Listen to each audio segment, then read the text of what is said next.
Welcome to Creative Broadcasting, the station of unlimited possibilities. Presents Creating Your Seat at the Table with your host, Ashley Little, as she welcomes her guest to the table.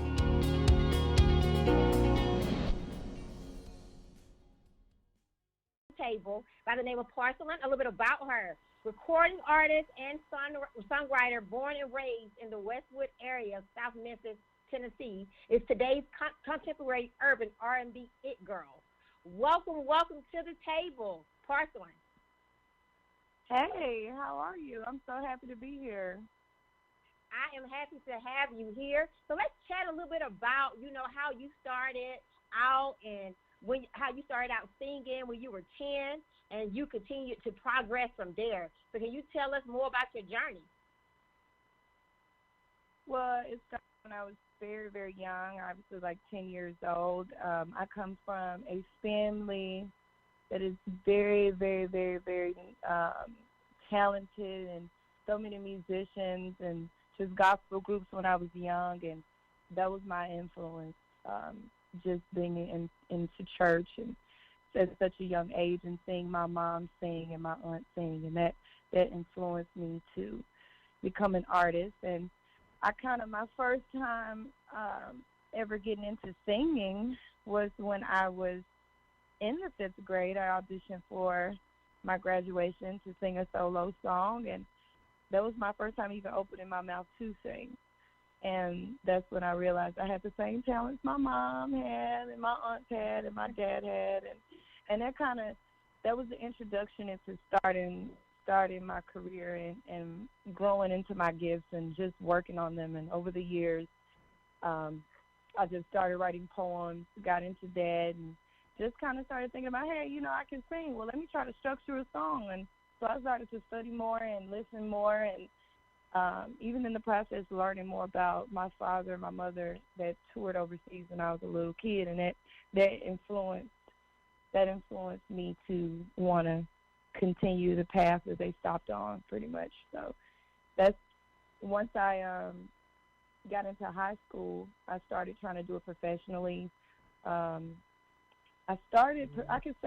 recorded my first song when I was about 16, and that was just me trying something. I was in the church basement when I recorded the first song, and I was like, oh my God, I'm singing R&B at church. But my aunt was like, this is not a part of the church. It's just the studio at the church. And I was like, okay. So that was like me kind of getting in the studio, hearing how I sound, and figuring out whether this was something that I wanted to do full time. And I just practiced up until this point, and I'm still building my skills when it comes to this. Well, you are doing amazing. So when you were growing up, who was one celebrity that inspired you?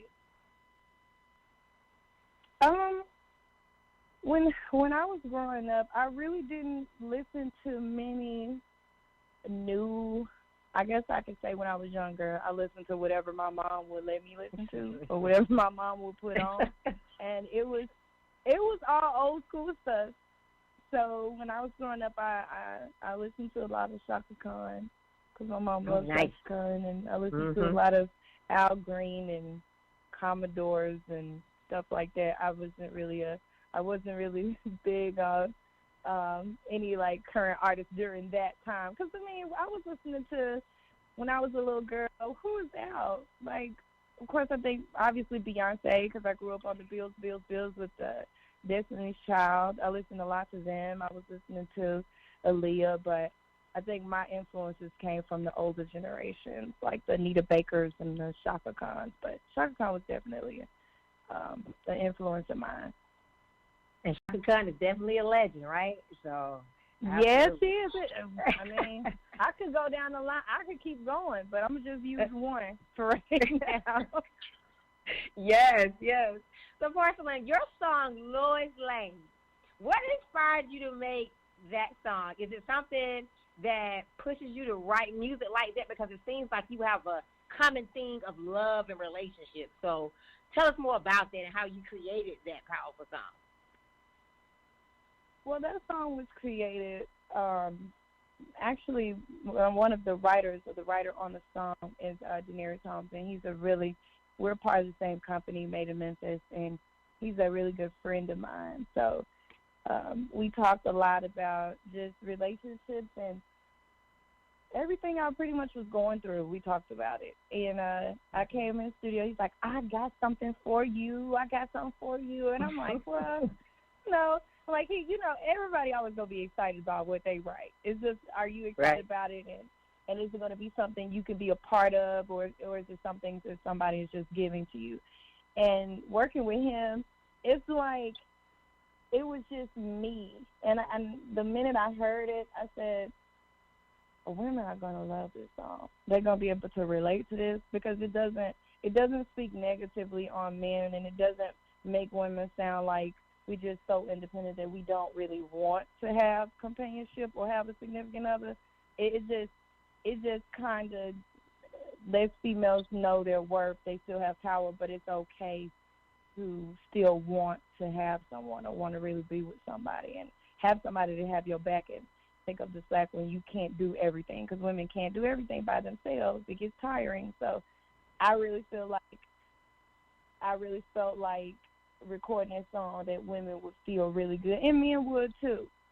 And it was just a great, because they feel needed and everything and appreciated. Superman. Yes. Oh, you need us. We can put our cape on. So yes. I think it was like one of those songs that was like the best of both worlds. And going into the studio, I mean, it's just, we recorded it so fast just because it was so, when you really feel something and it really means something to you word for word, and you can relate it to who you are as a person, because again, one of my close friends is the one who put the song together.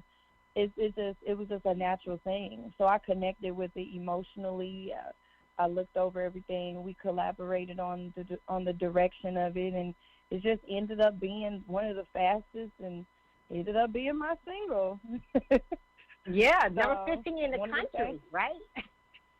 Yeah, I know. I was like, whoa. Because, I mean, it's a slower song. Everything right now is a little bit more, I mean, I feel like it's finally getting back into real R&B music and just like with a fresher sound to it. But everything was so up-tempo during the time when Lois Lane came out. So I really wasn't expecting it for people to connect with it as much as they did. It just made me feel real good. Because you gave us best of both worlds on the positive side of it, not bashing anybody. Yeah. I was trying to, be nice about it. Like, look, we good without y'all, but still, I love you, and I want you here with me if you act right. Yes. Basically. Love it. I love the song, by the way. But then you also just surprised us this past holiday with Joyful Hearts, a season of love. Talk to us about that. That was, you know what? That's my first. I recorded that in about 2 months. It was the first project that I ever recorded that was a holiday album. So I was really excited because I really want to get to the point where I'm doing those the classics that last for years and years and years, and recording it. It was fun. It was really fun. A lot of the album name is actually a childhood story of mine, something that actually happened when I was a kid. So it was really nice getting into those stories and us being able to pull from my childhood. Because I mean, as you get older, as an adult, Christmas isn't really the same when you buying the gifts and right. you spending the money. It's a little bit different. It's now, I got to get stuff for the kids, but right. I got to get everybody else a gift. It just becomes more about that than the actual spending the time with your family and remembering what Christmas was to you. So I think that album, for everybody who worked on it, reminded them of how important Christmas was when we were younger and just what it's originally about. And that's what I wanted to portray with that album. And I think I did really, really good with that. And I'm happy everybody loved Joyful Hearts, because that's the one that I mean, I was 4 years old, and it was the most memorable time for me because I thought Santa Claus was real during this time. Me just too. Because I didn't find out Santa Claus wasn't real because I'm the oldest child. My mom has 3 kids. I didn't find out Santa Claus wasn't real until I was probably about 10. I think my sister, my youngest sister and brother knew quickly because my mama got kind of tired of the pretending and putting on the full roles during Christmas. But I got to experience that being the first child, and my uncle was actually posing as Santa Claus, and you hear like some footsteps at the window. They did the whole skit, so it was good, and being able to put that into a song and naming my project Joyful Hearts is really awesome. Dope. So, Porcelan, I've asked all of my guests this question, and I know you continue to build your own tables. How did you create your seat at the table? Oh my gosh. Working hard is it sounds cliche, but it's the truth. I think that when you show you're serious and you're going to push yourself regardless of anything, and I've never really not shown up regardless of how I felt. I've always tried to put 110% behind what I'm doing, and it's about results, like just showing that you can put a plan together and you can execute, because that's what it's about. And then too, it's not about just doing what's beneficial for you. It's about doing what's beneficial for the team. And I think selflessness is important when it comes to, because I'm a part of the startup label.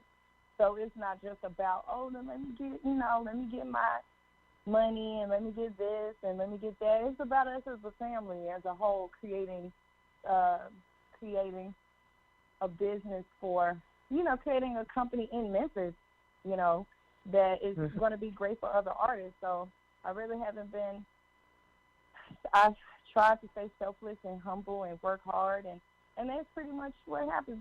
We're a family, and I've started with them from the ground up, and we've watched it build over the years, and now it's like, hey, look, I did this, I believed in this, I stood behind this, and I think that every woman deserves that chance to really show what she has to offer, because women have incredible ideas. I'm just happy that people are now starting to really listen, and many women are getting more of a seat at the table, and that's just great. So I'm very fortunate, because a lot of women in this industry don't have the opportunity to really speak for themselves and really be respected as far as having an opinion or a vision. And I have people who believe in my ability to think and maneuver by myself, as well as come up with my own ideas. But that's a blessing. It is. Well, speaking of that, what can we expect from you this year in 2020? In 2020, I am releasing a buzz record. It's going to be called Act Out. I'm also going to be releasing my very first project with a new sound, a new vibe. It's just going to be a whole new artist. It's still Lois, but it's Lois like 2.0. Oh, so, nice. Okay. I'm just excited for my fans to be able to, and the people that love Lois Lane, to be able to grow with me in this process. So, yeah, my album is going to be out in late March, early April. I'm just looking forward to that. I'm actually in L.A. working on some stuff now, finishing up some things. So awesome. I'm super excited about that, and this is going to be nice. I'm ready to reintroduce the new music, the new vibe, and just give them an entire experience with my new work. I love it. So, listeners, make sure you are on the lookout in March or April for her new album. So, Porcelan, can you tell our listeners how they can buy your albums on all social streams and how we can support and purchase your music? You can purchase my music, follow me, figure out what's going on when everything is released. through all my social platforms, that's Instagram, Facebook, and Twitter. You can find that out. My handle is at Porcelan Music. That's PORCELAN music. And then also my website, porcelanmusic.com. They'll also be able to get all the information and just keep up with me and what's going on in 2020 through my website and my socials. So definitely support her, connect with her, and be on the lookout for her new music. Porcelan, thank you so much for coming to the table, and I cannot wait to invite you back to the table. I can't wait to come back to the table, too. I like having a seat at the table. Yes, yes. Well, I look forward to definitely inviting you back. But thank All you. right, yeah. When this new project come out, yes. Yes. Thank you, and I look forward to connecting with you. Take care, Ashley. Okay, thank you. All right, thank you. All right, bye. So I would like to give a special thanks to my intern, Sarah, from Tennessee State University, and my intern, Vontaria, from Winston-Salem State University. You all may follow me on Facebook at Ashley Little, and on Instagram at _Ashley A. Little. Thank you for tuning in to another episode of Creating Your Seat at the Table, where Ashley speaks with corporate professionals, celebrities, entrepreneurs, authors, and speakers who are transitioning or have transitioned to entrepreneurship.